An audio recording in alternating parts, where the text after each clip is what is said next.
લોકો નિરાશ થઈ ગયા હતા, થાકી ગયા હતા. લોકોએ આશા છોડી દીધી હતી કે હવે કાંઈ થશે, હવે આ ભાજપને કોઈ હરાવી શકશે કે કોઈ આની સામે લડી શકશે કે આ લોકો ક્યારેય હટશે. એ આશા પબ્લિકે છોડી દીધી અને નિરાશ થઈને કેટલાક લોકો ઘરે બેસી ગયા, કેટલાક લોકો ભાજપમાં વહી ગયા અને કેટલાકે રાજકારણમાં રસ લેવાનું બંધ કરી દીધું. અને આ પરિસ્થિતિનો ભાજપે ભરપૂર ગેરફાયદો ઉઠાવ્યો. લોકોની અંદર નિરાશા ફેલાઈ જાય, લોકો રાજકારણનું નામ પડે ત્યાં ભાગી જાય, રાજકારણીયાથી ચીડાઈ જાય, એટલી હદે લોકોને તડપાવવામાં આવ્યા, લોકોને એટલી હદે ખીજવવામાં આવ્યા. અને લોકો જ્યારે નારાજ થઈ ગયા તો પછી તો ઉજ્જડ ગામમાં ભાજપનો એરંડો પ્રધાન એવી રીતે પછી એને મન ભાવે એવી રીતે લોકોને લૂંટવાનું ચાલુ કર્યું. પણ વિસાવદર છે એ ઐતિહાસિક ધરતી છે. આ પહેલી વાર નહીં, આ પહેલાય અનેક વખત ઇતિહાસ રચી ચૂકેલા માણસો છે. વિસાવદરની પેન હાલે એટલે ઇતિહાસ જ લખાતો હોય કાયમ માટે. જેટલા અક્ષર લખાય વિસાવદરની પેનથી જે લખાય એ કાયમ ઇતિહાસ હોય છે. ગુજરાતના ઇતિહાસમાં કોંગ્રેસ પાર્ટીનું 30 વર્ષનું શાસન થઈ ગયું. સરકારમાં બેઠેલા માણસોને અહંકાર આવ્યો, ભયંકર અભિમાન થઈ ગયું, ખેડૂતોને ગોળીએ માર્યા અને આખા ગુજરાતની અંદર એ જમાનામાં કોંગ્રેસ પ્રેરિત ગુંડાઓએ કબજો લીધો. ત્યારે આખા ગુજરાતને નવી દિશા બતાવવાનું કામ પણ વિસાવદરની જનતાએ એ જમાનામાં કર્યું હતું. કેશુબાપા પટેલને મુખ્યમંત્રી બનાવ્યા. તે દિવસે 1995 માં આવી જ પરિસ્થિતિ હતી. સત્તા સમર્થિત ગુંડાઓ બેફામ, નેતાઓ બેફામ, સરકાર બેફામ, અધિકારી બેફામ. એ બધાયને નાથમોળો નાખવાનું કામ વિસાવદરના ખેડૂતોએ 1995 માં કર્યું હતું દોસ્તો. અને આજ વિસાવદરના ખેડૂતોએ ફરી એક વખત લગામ વગરની ભાજપની સરકારને લગામ લગાવવાનું કામ કર્યું છે દોસ્તો. અને એવડું મોટું કામ કર્યું છે. તમે જુઓ કે સામાન્ય સંજોગોમાં કોઈ ચૂંટણી થાય, કોઈ વ્યક્તિ ધારાસભ્ય બને, એ વાતની ઉજવણી 1 દિવસ 2 દિવસ કે વધીને 3 દિવસ સુધી થાય. ચોથા દિવસે બધાય પછી પોતપોતાના કામ ધંધે રોજગારમાં વળગી જાય. ગુજરાતમાં ઇતિહાસમાં, મારી ઉંમરમાં ઇતિહાસમાં, હું 35 વર્ષનો છું, મેં જોયેલી જિંદગીમાં પહેલી ચૂંટણી એવી છે કે 1 મહિનો પૂરો થવા આવ્યો પણ હજુ માહોલ એવો ને એવો કડક છે દોસ્તો. જાણે કે ગઈકાલે જ પરિણામ આવ્યું હોય ને આજે કેશોદમાં સભા હોય એવો કડક માહોલ 1 મહિના પછી. શું કામ?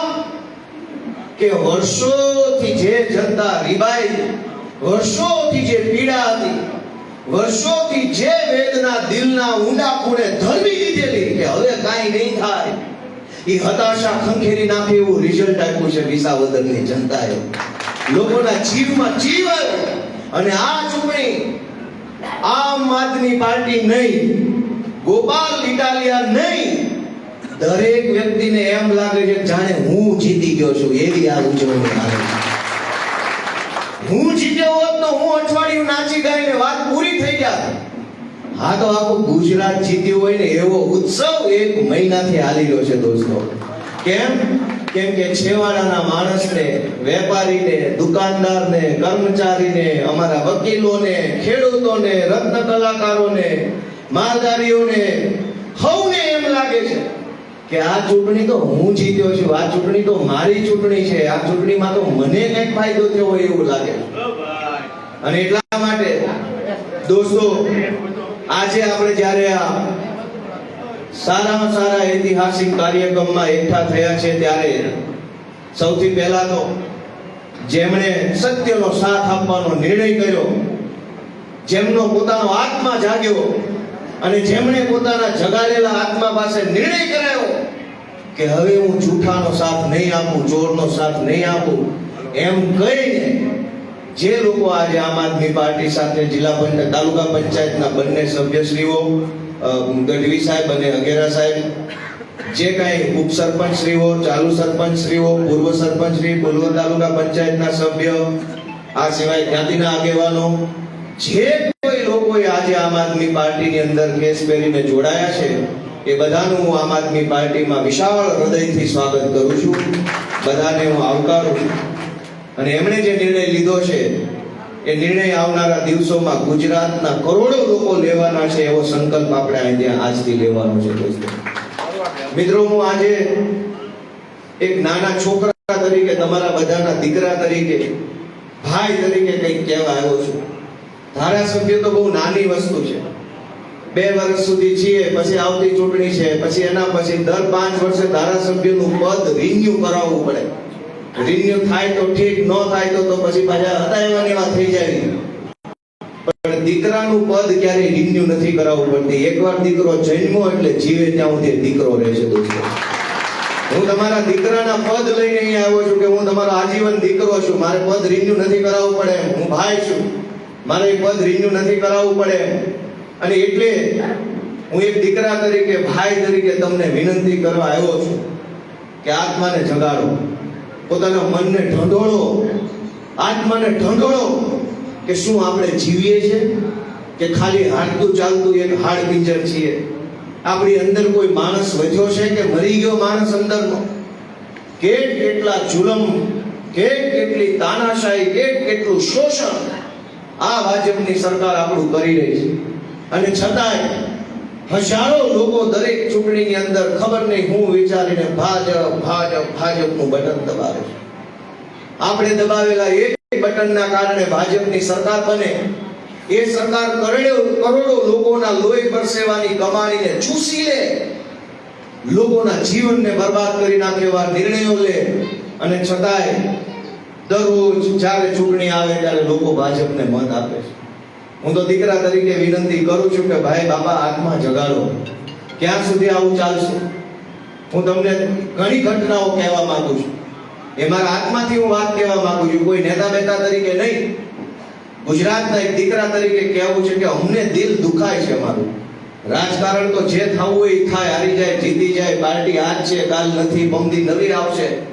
પણ ગુજરાતમાં જે થઈ રહ્યું છે, શું એ વ્યાજબી થઈ રહ્યું છે? 2 દિવસ પહેલા હું સુરતમાં હતો. લુખ્ખા લફંગા બાપ બેટાની જોડીએ એક 19 વર્ષની નિર્દોષ દીકરીને પ્રેમજાળમાં ફસાવી, બ્લેકમેલ એટલી હદે કરી, પૈસા પડાવ્યા, ગાળો દીધી. એ દીકરીએ પંખે ટીંગાઈને આત્મહત્યા કરી લીધી. પોલીસે એફઆઈઆર લખાઈ નહીં, આંદોલન કરવા પડ્યા, ધરણા કરવા પડ્યા, સમાજના આગેવાનોને બોલાવવા પડ્યા, પોલીસ સ્ટેશનને ટોળા કર્યા, ટીવી લાવ્યા. ત્યારે જાણે આપણી ઉપર એહસાન કરતા હોય, આપણને ભીખમાં ન્યાય આપતા હોય એવી રીતે માત્ર એફઆઈઆર સુરતમાં લખાણી. અને હું સુરતની રેલીમાં સામેલ થયેલો, શ્રદ્ધાંજલિ યાત્રામાં, તમને બધાને ખબર હશે કદાચ, એ શ્રદ્ધાંજલિ યાત્રામાં હાજરી આપીને હું સીધો અહીંયા કેશોદ આવ્યો. અહીંયા ગોવિંદભાઈની જે હોટલ છે ત્યાં મારે બપોરનો જમવાનું હતું. બપોરે મને વિસાવદરના દુધાળા ગામમાંથી ફોન આવ્યો. ગઢવી પરિવારની એક દીકરીએ જંગલની અંદર જઈને ઝાડવે લટકીને આત્મહત્યા કરી લીધી. પોલીસ 1 મહિનાથી એની એફઆઈઆર નથી લખતી. એ વાતની જાણ મને આજે થઈ. બપોરે હું જમતો હતો ત્યારે મેં એમને પૂછ્યું કે ભાઈ શું કારણ છે? એમણે કીધું કે 3 લફંગાઓ મારી દીકરીની પાછળ પડ્યા હતા, બ્લેકમેલ કરતા હતા, ધમકી મારતા હતા અને કહેતા હતા તારું આમ કરી નાખીશ, તેમ કરી નાખીશ. કંટાળીને દીકરીએ જંગલમાં જઈને આત્મહત્યા કરી લીધી. 2 દિવસે તો એની લાશ મળી. 2 દિવસ દીકરી ઘરેથી ગુમ થઈ, પરિવારે ગોતી, ન મળી. છેલ્લે ખબર પડી કે આ બાજુ છે, ઝાડવે ટીંગાઈ ગયેલી લાશ ઉતારી. 1 મહિનાથી એ ગઢવી પરિવાર વિસાવદરના પોલીસ સ્ટેશનમાં એફઆઈઆર લખાવવાના ધક્કા ખાય છે. પોલીસને એટલી શરમ નથી કે કોકની દીકરી મરી ગઈ, એ નરાધમો પર એફઆઈઆર લખો. અને છતાંય આપણો આત્મા નથી જાગતો, આપણો આત્મા મરી ગયો છે. બ્રિજની તો શું વાત કરવી, બ્રિજની ચર્ચા જ નથી કરવી. એક દીકરીનો જીવ જાય છતાંય જો ગુજરાતના કરોડો લોકોનો આત્મા ન જાગે તો હવે આપણને બધાને ભગવાન બચાવે. અમરેલીની અંદર એક નિર્દોષ દીકરીનું સરઘસ કાઢવામાં આવ્યું. દોસ્તો, આપણો ભારત દેશ છે, એનો ઇતિહાસ યુદ્ધોનો ઇતિહાસ છે. આપણા દેશમાં અનેક યુદ્ધો થયા છે, એવા ખુખાર યુદ્ધો થયા છે કે એનું શું વર્ણન કરવું. યુદ્ધોથી આપણો દેશ, આપણા દેશનું રક્ષણ થયેલું છે. યુદ્ધોથી દેશ બન્યો. અંગ્રેજો સામે આપણો દેશ લડ્યો. 500 વર્ષના યુદ્ધના ઇતિહાસમાં ક્યારેય કોઈ આક્રમણખોરોએ બેન દીકરીનું સરઘસ કાઢ્યું હોય એવું ક્યાંય આપણા વાંચવામાં નથી આવ્યું. બારવટીએ બેન દીકરીની મર્યાદા જાળવતા હતા. બારવટું કરતા બધુંય કરતા, પણ બેનો દીકરીઓ વારે બદલો ન લેતા. એ સમાજની અંદર, એ ગામની અંદર, એ મલકની અંદર, અમરેલીની અંદર ખુલ્લેઆમ એક દીકરીનું સરઘસ કાઢવામાં આવ્યું અને આખા ગુજરાતે સરઘસ જોયું, છતાંય કોઈનો આત્મા ન જાગ્યો કે આ ખોટું છે, આવું ન થવું જોઈએ. દોસ્તો, આપણો આત્મા ક્યારે જાગશે? ગામડાની હાલત જો કે એક લાચાર પરિવાર, મારે કરોડો રૂપિયાની વાત નથી કરતી ભાજપ વાળા જેમ કે 200 કરોડ ફાળવા, 500 કરોડની યોજના, 250 કરોડની મંજૂરી નહીં. ગામડાનો એક ગરીબ નાનો માણસ આખો દિવસ મજૂરી કરે, મજૂરી કર્યા પછી પેટનો ખાડો પૂરવા માટે સરકારી સસ્તા અનાજની દુકાન ઉપર આધાર રાખે. એને આશા હોય કે હું કૂપન લઈને જાઈશ તો 2 કિલો 5 કિલો ચોખા મળશે, 15 કિલો ઘઉં મળશે, આટલા કિલો ખાંડ મળશે, હું ખાઈશ, શાંતિથી જીવીશ ને મજા કરીશ. પણ ગુજરાતની સરકાર કેવાયસી કરો, ઈ કેવાયસી કરો, કૂપનમાં વહુનું નામ નથી, દીકરાનું નામ નથી, ભાભાનો અંગૂઠો નથી આવતો. 4 કિલો ચોખા માટે, 15 કિલો ઘઉં માટે એક ગરીબ માણસ પાસે આ ગુજરાતની ભાજપની સરકાર કેવડી લાચારી કરાવે છે. અને બુટલેગરો, જમીન માફિયાઓ, રેતી માફિયાઓ, કોન્ટ્રાક્ટ માફિયાઓ, ટેન્ડર માફિયાઓ, દવા માફિયાઓ અબજો રૂપિયાનું કૌભાંડ કરી નાખે. આપણા કોઈના પેટનું પાણી નથી હલતું, પણ એ ગામડાના મજૂર માણસને 2 કિલો ઘઉં જોતા હોય તો અંગૂઠો આપવાનો, હાથનો ફોટો આપવાનો, પાસપોર્ટ સાઈઝનો ફોટો આપવાનો, અને બધુંય આપ્યા પછી 4 કિલો ચોખા મળશે કે નહીં મળે એની કોઈ જવાબદારી નથી. છતાંય આપણો આત્મા નથી જાગતો કે આ કઈ હદનું ખોટું થઈ રહ્યું છે. આ તમારો બ્રિજ બનાવ્યો કેશોદની અંદર, કરોડો રૂપિયા ખવાઈ ગયા તો કોઈને વાંધો નથી, પણ ગામડાની એક આપણી વિધવા ડોશી માં હોય, એને વિધવા સહાયનું કઈક યોજનાનો લાભ લેવો હોય, સોગંદનામું કરાવો, પતિ ગુજરી ગયા છે એનું કાર્ડ લાવો, આનું કાર્ડ લાવો, છોકરા નથી એનું કાર્ડ લાવો, છોકરા 20 વર્ષની અંદરના છે એનું લાવો, સોગંદનામું કરાવો. 1200 રૂપિયા આપવામાં આપણા ગુજરાતની એક માને આ ગુજરાતની ભાજપની સરકાર ધક્કે ચડાવે છે, ધક્કે. આપણે રોજ જોઈએ, પણ આપણો તો આત્મા મરી ગયો છે. આપણને લાગતું નથી કે મારી માં હોય તો હું થાય. આપણો આત્મા મરી ગયો. હું મામલતદાર ઓફિસે અનેક લોકોને ધક્કા ખાતા પહેલા જોતો હતો. સરકારી નોકરીમાં તો પ્રાંત અધિકારીનો ક્લાર્ક હતો. 2016-17 ની સાલમાં શાનદાર સરકારી નોકરી મને મળી હતી. કાંઈ નો ઘટે. પહેલી, બીજી, ત્રીજી તારીખે તો ખાતામાં પગાર હોય ને હોય જ. અને કામ શું કરવાનું? કામ એક જ, જે આવે ને કહેવાનું કાલ આવજો, મંગળવાર આવજો, બુધવાર આવજો, સાહેબ નથી, મીટિંગમાં છે, રજા ઉપર, ભાઈ આટલું કહેવાનો જ પગાર. કામ કરવાના તો અલગથી દેવાના, કામ કરાવવું હોય તો અલગથી દેવાના. બાના કાઢવાનો પગાર, જે આવે એને માના પ્રમાણે બાનું કહી દેવાનું. દોસ્તો, મેં અનેક લાચાર લોકોને હાથ જોડતા કચેરી આવતા જોયા કે એ બાપા મારું કંઈક કરી દો બાપા. આપણને અંદરથી રોવું આવે, દયા આવે કે આ ગુજરાતનો હું રાજા નથી, મુખ્યમંત્રી નથી, મંત્રી નથી, ધારાસભ્ય નથી, કશું જ નથી, એક મામૂલી ક્લાર્ક છું, અને આ બેનને અમે કઈ કરી નથી દઈ શકતા. આપણા કાઠિયાવાડમાં એવું કહેવાય કે દેવા ન હોય પણ દાજવા હોય ને એ મોટી વાત છે. ઘણીવાર દાજવું જોઈએ.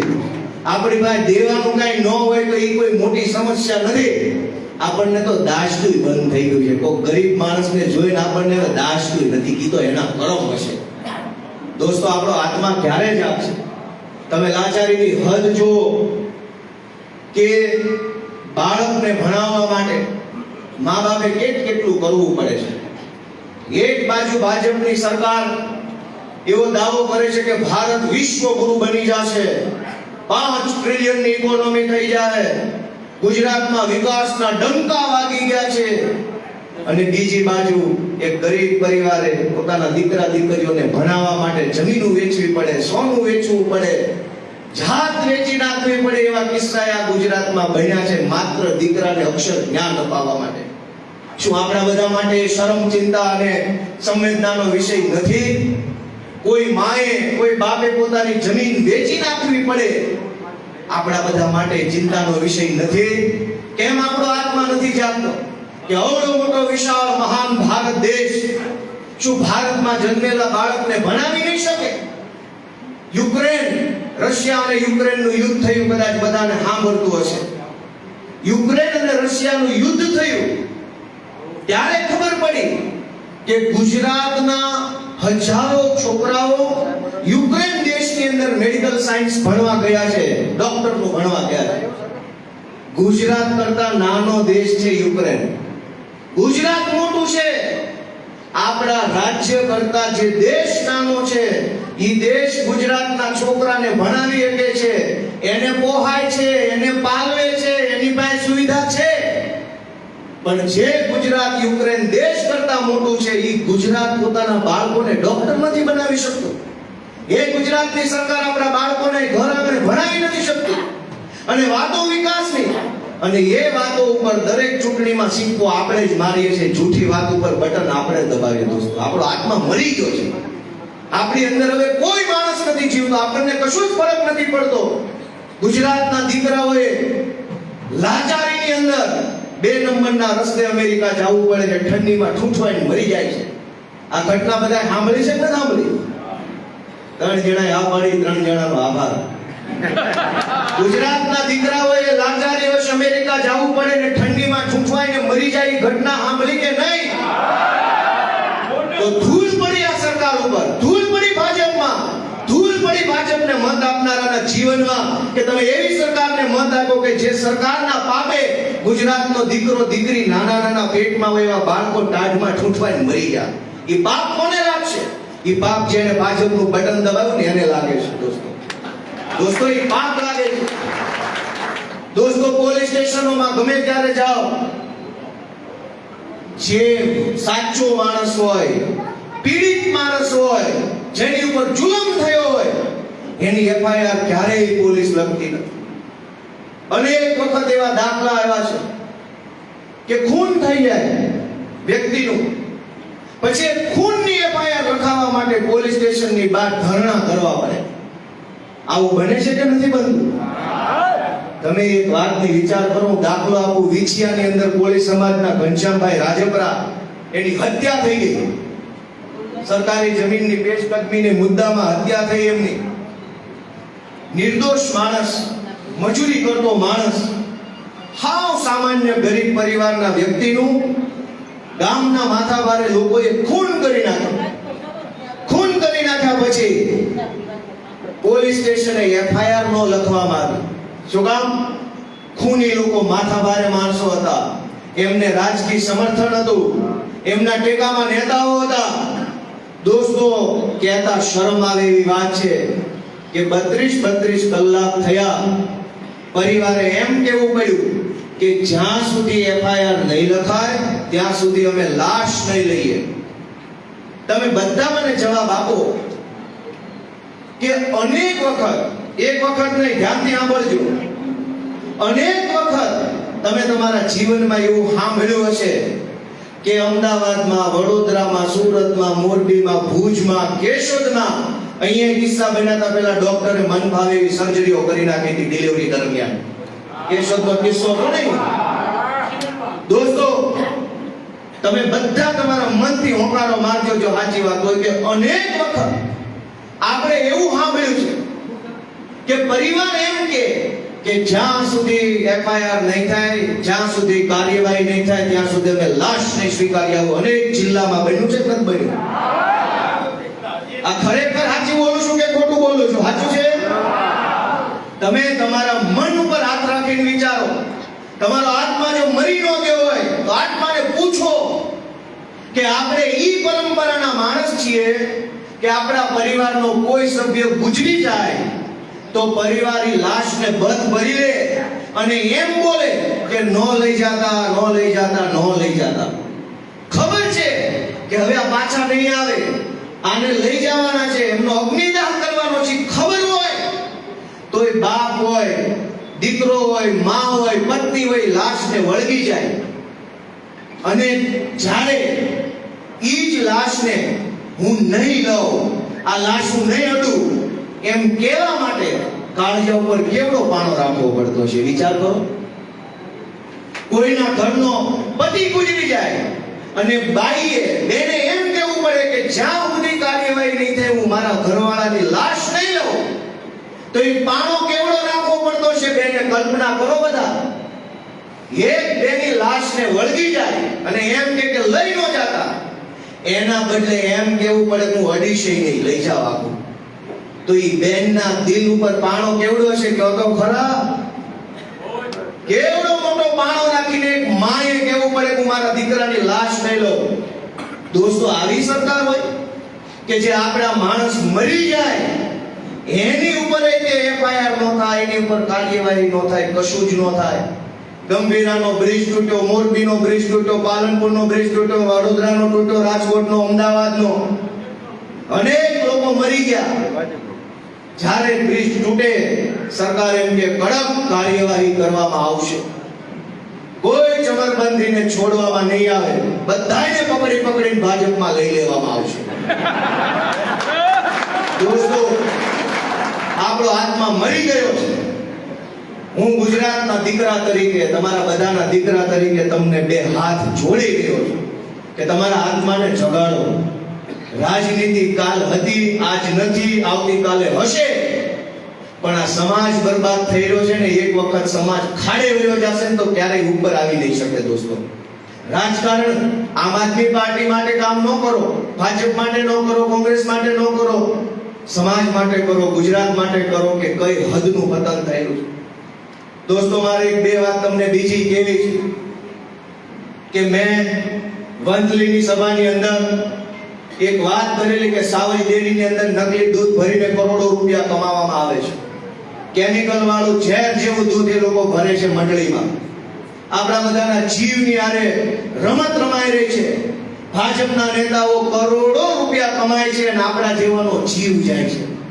જે બહેનોએ જિંદગીમાં કોઈ દિવસ તમાકુ ન ખાધું એને કેન્સર આવે. શું કામ? કે આ સાવજ ડેરીમાં બેઠેલા ભાજપના વહીવટકર્તાઓ, કિરીટ પટેલ જેવા માણસોએ રોજે રોજ 70,000 લીટર કરતા પણ વધુ કેમિકલ વાળું દૂધ સાવજ ડેરીની અંદર ભરે છે. હું બીજી વાર બોલું છું.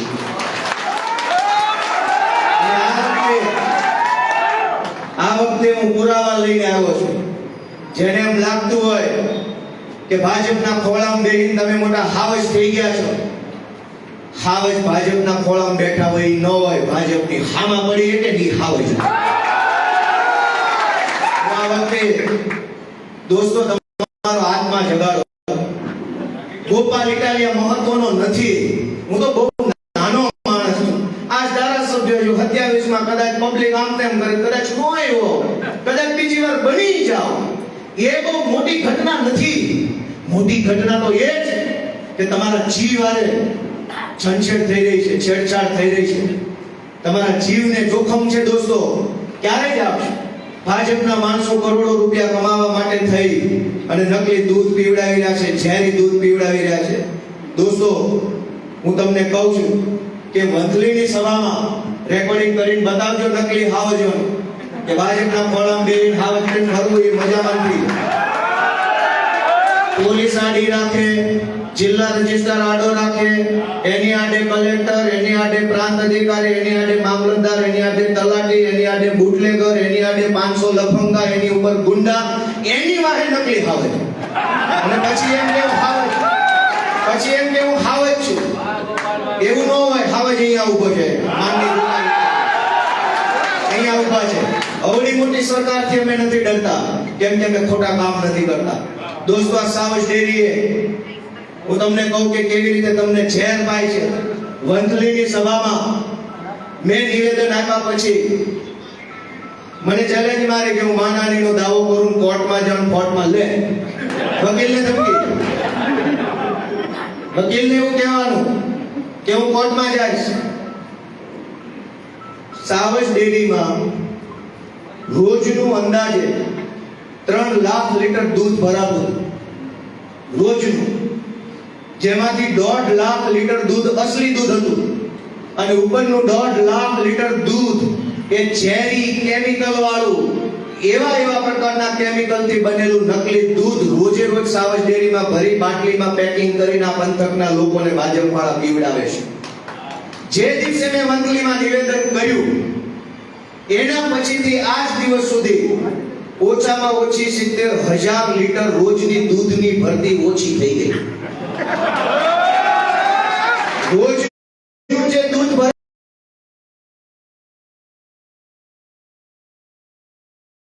દૂધનું દૂધ અને કેમિકલનું કેમિકલ થઈ ગયું. દોસ્તો હું તમને એનો હજુ આખો આંકડો આપું છું. મારી પાસે ઘણી વિગત છે, કેમ કે સાવજ ડેરીમાં નોકરી કરતા ઘણા કર્મચારીના મનમાં રામ વસે છે, રામ. અને એણે મને કીધું કે ભાઈ આવું ખોટું હાલે છે, લોકોના જીવ લેવાનું, લોકોને મારી નાખવાનું પાપ અમારા હાથે કરાવે છે, અમારે પેટનો ખાડો પૂરવાની મજબૂરી છે, અમે નથી બોલી શકતા, તમે જરાક જાહેરમાં બોલો તો કોકનો જીવ બચે. આ માહિતી મને સાવજ ડેરીના કર્મચારીઓએ આપી છે. ખુલ્લે આમ બોલ્યો છું. તમે કહું તમને હજુ બે ત્રણ વાર કે કેવા ધંધા લોકોએ ચાલુ કર્યા છે. રોજના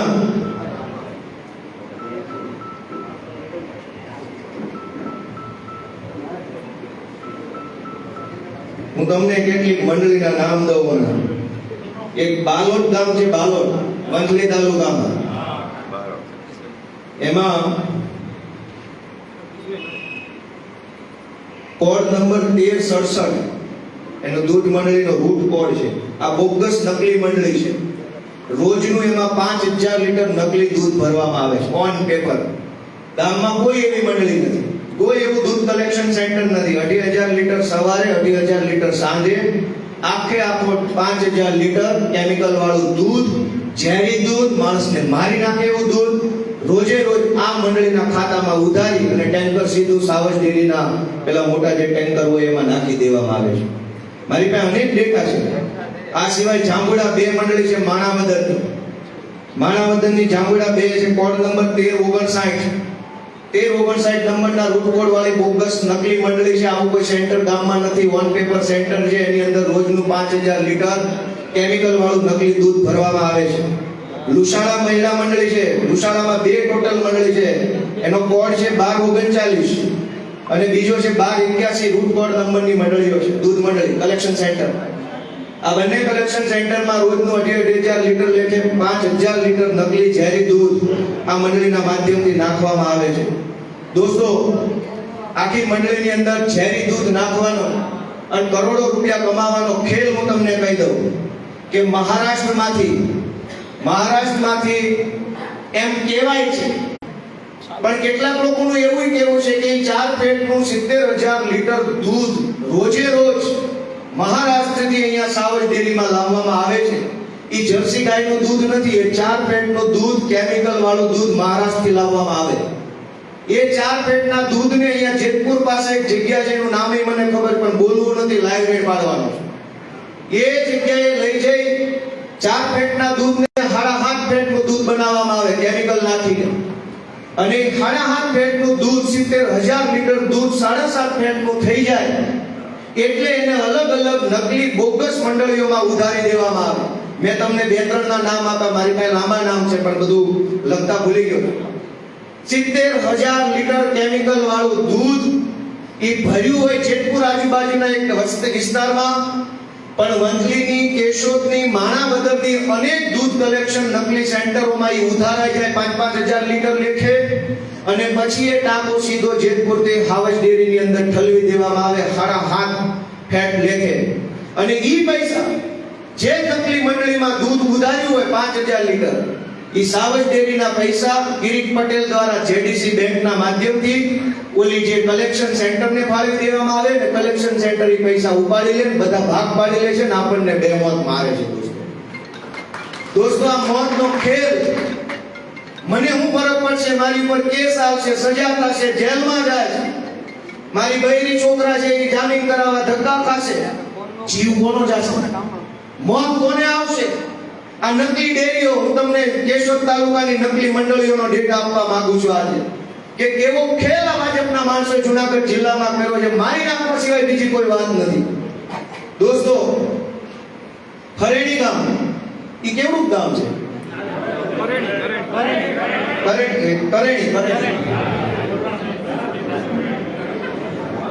કરેણી ગામમાં કરેણી ધિરાણ અને ગ્રાહક સહકારી મંડળી એક મંડળી કરેણીમાં બીજી શ્રીનાથજી ધિરાણ અને ગ્રાહક સહકારી મંડળી, જય કરેણી સેવા સહકારી મંડળી, કરેણીમાં 3 મંડળી. પછી કરેણીની હજુ કહું તમને, મોબાઈલની સ્ક્રીનમાં નાનું પડે છે. કરેણી ખેડૂત સેવા સહકારી મંડળી હજુ એક મંડળી છે. કાર્તિક ઘઉં ઉત્પાદન ખરીદ વેચાણ પ્રોસેસિંગ સહકારી મંડળી કરેણી, અને હજુ એક મંડળી છે કરેણીમાં. દોસ્તો, એક ગામમાં 4 નકલી મંડળીઓ કિરીટ પટેલ અને એના ભાગ્યાઓએ ખોલેલી છે. આ મંડળીઓ તાળી પાડવાથી તમને ક્યાંય ફાયદો નથી. તમારો આત્મા જગાડો કે આ શું ધંધા હાલે છે. એક ખેડૂત, મારી પાસે આખા કેશોદ તાલુકાની નકલી મંડળીનું લિસ્ટ છે, બધું વાંચી સંભળાવીશ, પણ તમારો આત્મા ક્યાં છે? કેમ જાગતો નથી? કેમ ફરક પડતો નથી ભાઈ કોઈને? જ્યારે ચૂંટણી આવે ત્યારે અટક જોવાની, મારી નાક ન હોય તો જ બટન દાબું, નકર ન દાબું, ગમે એવો હારો માણસ તો પાડી દો. દોસ્તો, તમે તમારી જ્ઞાતિની અટક જોઈને બટન દાબો છો, પણ પછી જે ચૂંટાય છે ને તમારા ગળા દાબવાનું કામ કરે છે. એ કોણ કે છે? કેમ આપણો આત્મા નથી જાગતો? આ લોકો કેવા બધાય ખેડૂત છે. હું ખેડૂતનો દીકરો છું, અમને દાજે છે એટલે એટલું જાહેરમાં બોલીએ છે કે એક ખેડૂત કાળા ધોમ તડકાની અંદર વાવણી ચાલુ કરે, ઓરવીને.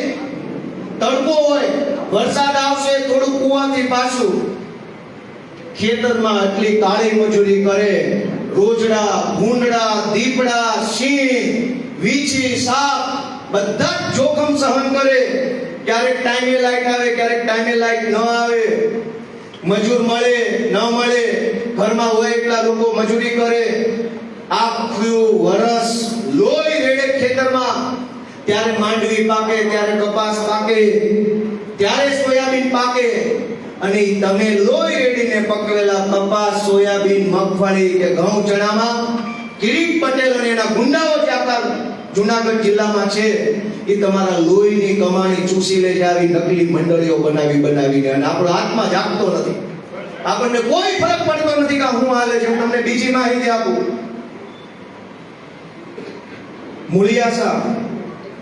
મૂળિયાસા અનાજ કઠોળ ઉત્પાદન અને પ્રોસેસિંગ નહીં, પહેલેથી વાંચવું પડશે. આ તો ચિત્રી ગામ છે, કેશોદ તાલુકા ખેત ઉત્પાદક સહકારી મંડળી ચિત્રી. પાણખાણની અંદર Gir Ganga farmer producer cooperative society મંડળી. સર્વાંગી વિકાસ મહિલા બચત અને ધિરાણ સરાફી મંડળી કેશોદ. પછી સ્ક્રીન નાની પડે છે મને. સાંગરસોલા કપિત સેવા સહકારી મંડળી સાંગરસોલા. ડેરવાનમાં સુંદરમ જૂથ સેવા સહકારી મંડળી. જોનપુરની અંદર જય માતાજી જૂથ સેવા સહકારી મંડળી. પસવાડિયામાં કેશવ જૂથ સેવા સહકારી મંડળી. પસવાડિયામાં બીજી મંડળી માતૃકૃપા જૂથ સેવા સહકારી મંડળી. મંગલપુરમાં નંદગોપાલ જૂથ સેવા સહકારી મંડળી. અગતરાયમાં વસુંધરા જૂથ સેવા સહકારી મંડળી. નોંજણવાવમાં અવધ જૂથ સેવા સહકારી મંડળી. મૂળિયાસામાં નારાયણ જૂથ સેવા સહકારી મંડળી. અગતરાયમાં બીજી બલરામ ખેડૂત સેવા સહકારી મંડળી. અગતરાયમાં ત્રીજી કેશોદ તાલુકા ફાર્મર્સ ક્લબ કોઓપરેટિવ સોસાયટી ત્રીજી. પસવાડિયામાં ત્રીજી જોગમાયા જૂથ સેવા સહકારી મંડળી. મૂળિયાસામાં ત્રીજી મંડળી વચરાજ સેવા સહકારી મંડળી. મંગલપુરમાં બીજી મોમોય જૂથ સેવા સહકારી મંડળી. ધ્રાબાવર ગામમાં રામ સેવા સહકારી મંડળી. મઢડામાં સોનલમાં જૂથ સેવા સહકારી મંડળી. આંડલામાં મારુતિ જૂથ સેવા સહકારી મંડળી. શેરગઢમાં શિવાંશ સેવા સહકારી મંડળી. ચિત્રીની અંદર ત્રીજી મંડળી બિલેશ્વર જૂથ સેવા સહકારી મંડળી. સાંગરસોલામાં ત્રીજી શિવ જૂથ સેવા સહકારી મંડળી. સાંગરસોલામાં ચોથી અંબે જૂથ સેવા સહકારી મંડળી. ચિત્રીમાં ચોથી રાધે જૂથ સેવા સહકારી મંડળી. આંડલામાં ત્રીજી અમર જૂથ સેવા સહકારી મંડળી. મૂળિયાસામાં પાંચમી ગણેશ જૂથ સેવા સહકારી મંડળી. મંગલપુરમાં ચોથી કસ્તુરબા જૂથ સેવા સહકારી મંડળી. નોંજણવાવમાં પાછી રામબાઈ જૂથ સેવા સહકારી મંડળી. માણેકવાડામાં દીનદયાળ જૂથ સેવા સહકારી મંડળી. જોનપુરમાં ત્રીજી કૃષ્ણા જૂથ સેવા સહકારી મંડળી. શેરગઢની અંદર ક્રાંતિ જૂથ સેવા સહકારી મંડળી. ખોટું કરવામાં ક્રાંતિ. આ સિવાય દોસ્તો હું બોલવા બેસીશ ને તો મહિનો લાગે એમ છે.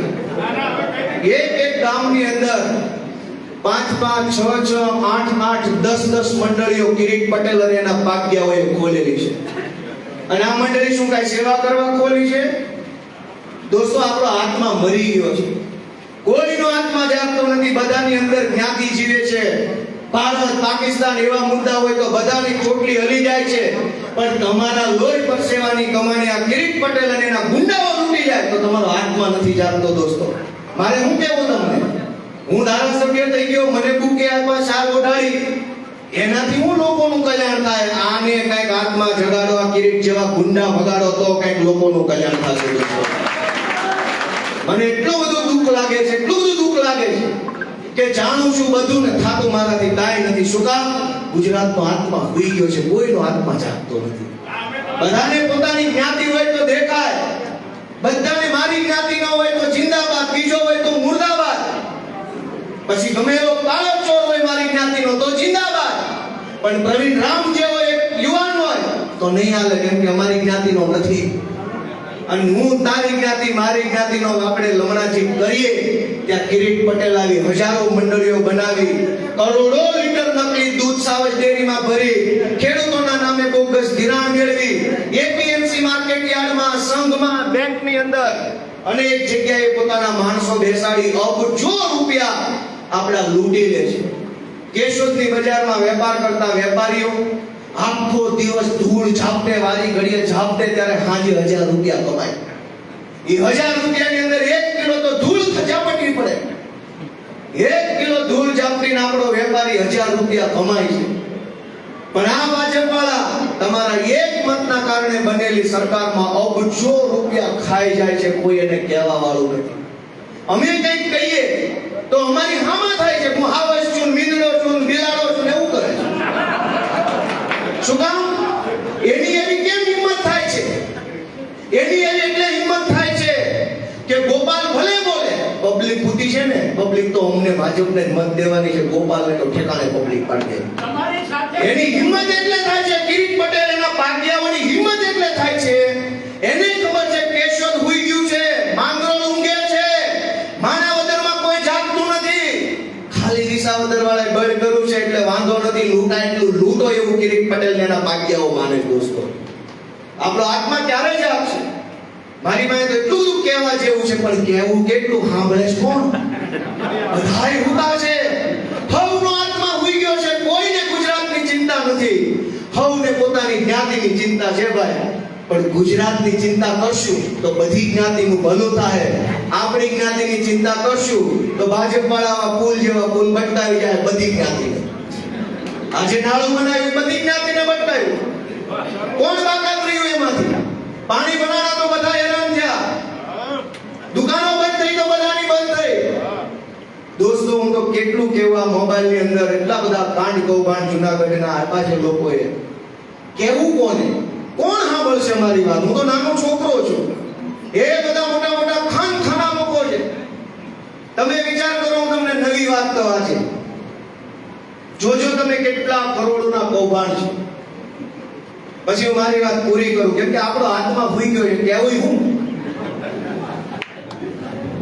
હું તમને આજની વાત કરું.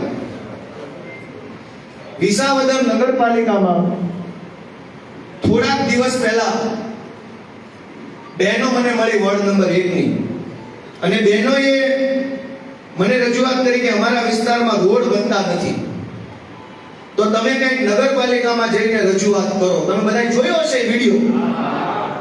એટલે બહેનોએ મને બોલાવ્યો, હું બહેનો પાસે ગયો અને અમે બધા નગરપાલિકાની કચેરીએ ગયા. વિસાવદર નગરપાલિકામાં ચીફ ઓફિસર નથી, તમારા કેશોદના ચીફ ઓફિસરને ત્યાં ચાર્જમાં મૂકેલા. એટલે ત્યારે ફોન ઉપર એવું કહે છે કે વિસાવદર નાની નગરપાલિકા છે, કઈ માલ મળે એવું નથી, એટલે હું એના ચાર્જ લેવા નહીં આવું. મેં વેતનવાર ફોન કર્યા, સાહેબ આવતા કેમ નથી? કે ઈ ડ વર્ગની નગરપાલિકા છે, અહીંયા અ વર્ગની છે. અમાં માલ જાજો હોય, ડમાં ઓછો હોય. એને પોતે એવું કીધું કે મારી પાસે અ વર્ગ એટલે કે A ક્લાસ નગરપાલિકા કેશોદ છે, અને D ક્લાસ, ડ ક્લાસ વિસાવદર નાની નગરપાલિકા. નાનીમાં માલ શું મળે? અહીંયા તો એક બ્રિજ, આ મંડળ બ્રિજ બનાવે ત્યાં 50 કરોડનો ભોગો પડે. દોસ્તો, હજી હું તમને મહત્વની વાત કહું, સાંભળો. કે વિસાવદરમાં હું બહેનોને લઈને ગયો ત્યાં નગરપાલિકાની કચેરી, ચીફ ઓફિસર હતા નહીં, ત્યાં નગરપાલિકાના પ્રમુખને બોલાવ્યા, ફોન કરીને આવ્યા. તમે બધાય જોયો ને વિડિયો? પછી કિરીટ પટેલ અને એના માણસોએ ષડયંત્ર કર્યું કે આ ગોપાલ બહુ વાયડો થાય છે, તો પબ્લિકની નજરમાં એને ભૂંડો લગાડવા, ખરાબ ચિતરવા માટેનું કંઈક ગોઠવો. એટલે વિસાવદર નગરપાલિકાના પ્રમુખે એક લેટર પેડ લખ્યો ગોપાલ ઇટાલિયાને, ઓફિશિયલ નગરપાલિકાના પ્રમુખ તરીકે, કે અમારા વિસ્તારમાં આટલા કામ બાકી છે, ગ્રાન્ટ આપો એટલે ચાલુ કરી દઈએ. સાંભળવા જેવી વાત છે કે કેટલા રૂપિયાનો ભ્રષ્ટાચાર છે. આપણી આ બહેનો બેઠી, આ બાબા બેઠા, કેશોદની બજારમાં ચાર્જર લેવા જાઓ ને, ઓલું બતાવી દો, આ બતાવી દો, ઓલું બતાવી દો, આનું શું છે, આનું શું છે, કરીએ છે નથી કરતા? એ હું કામ કરીએ છીએ કે 50 વાળું કયું છે, 70 વાળું કયું છે, 35 વાળું કયું છે, કરીએ છે કે નથી કરતા? આપણે ચપ્પલ લેવા જઈએ તો 4 વખત પૂછે આનું શું છે, કઈ દુકાનવાળાએ પૂછે કઈ રેન્જ બતાવો. દોસ્તો, આપણે એક વસ્તુ લેવા જઈએ તો રેન્જ નક્કી કરીએ છીએ કે મારે લિમિટ બાદના પૈસાનો વપરાય જાય, અથવા મારી જે ક્ષમતા છે એટલા જ હું વાપરું. તમે એક 10 રૂપિયા બચાવવા માટે 10 દુકાનમાં જાઓ છો, 10 વખત માલ જોવો છો, છેલ્લે જ્યાં સસ્તું મળે ત્યાંથી લ્યો છો. શું કામ? કે પૈસા લોહી રેડીને કમાણેલા છે, એને હું વેડફીશ નહીં. 10 રૂપિયા ઓછું આપે એ દુકાનેથી માલ લઈશ. આ લોકો શું કરે છે કે મને એક પત્ર લખ્યો, એ પત્રમાં એમણે એવું કીધું કે વિસાવદર નગરપાલિકાના તમામ વોર્ડમાં એક ઊંચી પાણીની ટાંકી બનાવવાની છે, લાવો ગ્રાન્ટ. આ સિવાય એને મને પત્ર લખ્યો નગરપાલિકાના પ્રમુખે કે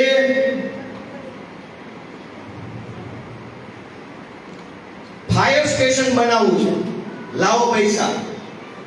પછી અનેક એવા 10-15 કામ અંદર લખેલા છે કે પૈસા આપો ધારાસભ્યની ગ્રાન્ટમાંથી, અમારે આ કામ કરવું છે. ઈ પત્ર લખ્યો આજથી 2 દિવસ પહેલા 2025માં. પણ પછી મેં તપાસ કરી એટલે મારા હાથમાં 2018નો વિસાવદર નગરપાલિકાનો એક ઠરાવ હાથમાં આવ્યો. આ ઠરાવની અંદર ઠરાવ નંબર 4 તારીખ 20/12/2018 અને ઈ ઠરાવની અંદર દરખાસ્ત મૂકનાર છે ઇલિયાસભાઈ મોદી, ટેકો આપનાર રજનીભાઈ ડોબરિયા, પ્રમુખ છે ગીતાબેન રીબડિયા. અને ઈ ઠરાવની અંદર એક મિનિટ, કયા નંબરમાં? હા, ઠરાવ નંબર 25માં ઊંચી પાણીની ટાંકી બનાવવાનો ઠરાવ સર્વસંમતિથી મંજૂર થયો છે, એની ગ્રાન્ટ આવી ગઈ છે. આ ઠરાવ 2018માં થઈ ચૂક્યો છે અને હવે 2025માં બીજી વાર એને પાણી ટાંકી બનાવીશ મારી પાસે. 2018માં ઠરાવ નંબર 25 તારીખ 15/3/2018 એમાં પાણીની ઊંચી ટાંકી, ઇલેક્ટ્રિક મોટરનો રૂમ અને એનું આનુષંગિક કામ કરવા બાબતે સરકારમાંથી ગ્રાન્ટ આવી, ઠરાવ થઈ ગયો. પછી કોના ખિસ્સામાં શું ગયું રામ જાણે, પણ કિરીટ પટેલે કીધું એટલે પાછી માંગણી મૂકી પાણી ટાંકી બનાવીશ, લાવો ગ્રાન્ટ. તો 18માં શું બનાવ્યું? 18નો ઠરાવનું શું થયું? સર્વસંમતિથી નગરપાલિકાના પ્રમુખે કીધું આવી 10 યોજનાના ઠરાવ થઈ ગયા, સરકારની ગ્રાન્ટો નક્કી થઈ ગઈ, પૈસા ક્યાં ગયા તો હવે મારે તપાસ કરવાની છે. અને વળી પાછા નવેસરથી કે લાવો ફાયર સ્ટેશન બનાવવાની ગ્રાન્ટ. ફાયર સ્ટેશનનું તો મંજૂર થઈ ગયું બધું, પાણી ટાંકી મંજૂર થઈ ગઈ, સંરક્ષણ દિવાલ મંજૂર થઈ ગઈ, સ્મશાન મંજૂર થઈ ગયું, પૈસા આવી ગયા, બન્યું હજુ સુધી નથી. હું કામ? એવું બને કાગળ ઉપર બની ગયું હોય. દોસ્તો, આપણો આત્મા ક્યારે જ આવશે? ગોપાલ ઇટાલિયા બિલકુલ મહત્વનો માણસ નથી, હું એક મામૂલી માણસ છું. મને ડોક્ટર બાબા સાહેબ આંબેડકરના બંધારણે જરાક ધારાસભ્ય જેવો લેવલનો બનાવી દીધો છે. એ મારી મહાનતા નથી, એ સંવિધાનની મહાનતા છે, એ જનતાની મહાનતા છે. પણ તમારા ખિસ્સામાંથી કરોડો રૂપિયા ભાજપવાળા ખાઈ જાય છે અને આપણી જ સોસાયટીમાં, આપણી જ જ્ઞાતિમાં, આપણા જ મહોલ્લામાં એક માણસ એવું લાચાર જીવન જીવે, આપણી નજર સામે જોઈએ છે કે આની પાસે પહેરવા કપડા નથી, આની પાસે ખાવાનું નથી, છોકરાને ભણાવવાનું નથી, દીકરીઓને ભણાવવા મોકલવી હોય તો સાયકલના વેચ ન હોય એવા અનેક પરિવાર આપણે જોઈએ, પણ આપણો આત્મા નથી જાગતો. કેમ? કેમ કે આપણો આત્મા છે આપણી જ્ઞાતિનો માણસનું બટન જોવે તો જ જાગે, નકર હુઈ જાય છે. મશીનમાં મારી જ્ઞાતિ ન હોય તો જ તે મારો આત્મા જાગે, નહીતર ઊંઘાડી દો. પેલું કેવું ઊંઘાડે ડોક્ટર? કોલોફોર્મ. ભાજપ વાળાએ આપણને હું કોલોફોર્મ ઊંઘાડ્યું છે કે આપણને કોઈની પીડા નથી દેખાતી, વેદના નથી દેખાતી. ખેડૂત લાચાર, વેપારી લાચાર, સરકારી આંગણવાડીની કર્મચારીઓ, આશા વર્કર બહેનો, અનેક લોકો લાચાર છે. મિત્રો, હું કેશોદની બજારમાંથી તમારા દીકરા તરીકે તમને બે હાથ જોડું છું કે આત્માને જગાડો, મનને ઢંઢોળો. આ ગુજરાત આપણું છે. આપણા બાપ દાદાએ, આપણા પૂર્વજોએ આ ગુજરાતને ઘડ્યું છે. આ ગુજરાતને આપણા બાપ દાદાએ બનાવ્યું છે. એને ભાજપ વાળા લૂંટી રહ્યા છે. એને રોકવા માટે આંખ ખોલો, મનને ઢંઢોળો અને આત્મા જાગે. હાલો બધા ભેગા મળીને ભાજપને ભગાડવા માટે વિસાવદર વાળી કરી આપણે. દોસ્તો, હું બધાનો હૃદયપૂર્વક ખૂબ ખૂબ આભાર માનું છું. અને વિશેષમાં અમારા યોદ્ધા એવા ભાઈ શ્રી પ્રવીણભાઈ રામને એક વખત જોરદાર તાળીઓથી દોસ્તો વધાવો. એવા ક્રાંતિકારી યુવાન છે. રાજુભાઈ ગોર ખતરિયા, આ જયભાઈ કેશવાળા, હવે નિલેશભાઈ આવ્યા છે, ભીખુભાઈ આવ્યા છે. અમારે દેવેન્દ્રભાઈ સોલંકી તાલાળાથી કોળી સમાજના આગેવાન અડીખમ યોદ્ધા, એનો પણ હું ખરેખર હૃદયથી આભાર વ્યક્ત કરું છું. અમારા વિપુલભાઈ આંબા શેઠ તાલુકા પંચાયતના સભ્ય ચૂંટાયા છે બોરવા પેટા ચૂંટણીમાંથી. અમારા આમ આદમી પાર્ટીના જુનાગઢના જિલ્લા પ્રમુખ ભાઈ શ્રી હરીશભાઈ સાવલિયા, અનેક આગેવાનો છે, ધીરુભાઈ ગોહિલ. બધાનો હું હૃદયપૂર્વક દોસ્તો આભાર માનું છું.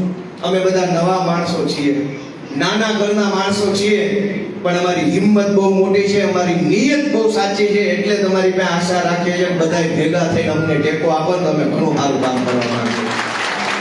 અમારી નિયત ખરાબ નથી.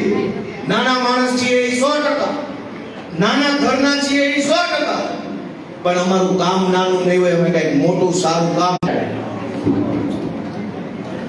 ખૂબ ખૂબ આભાર બધાનો.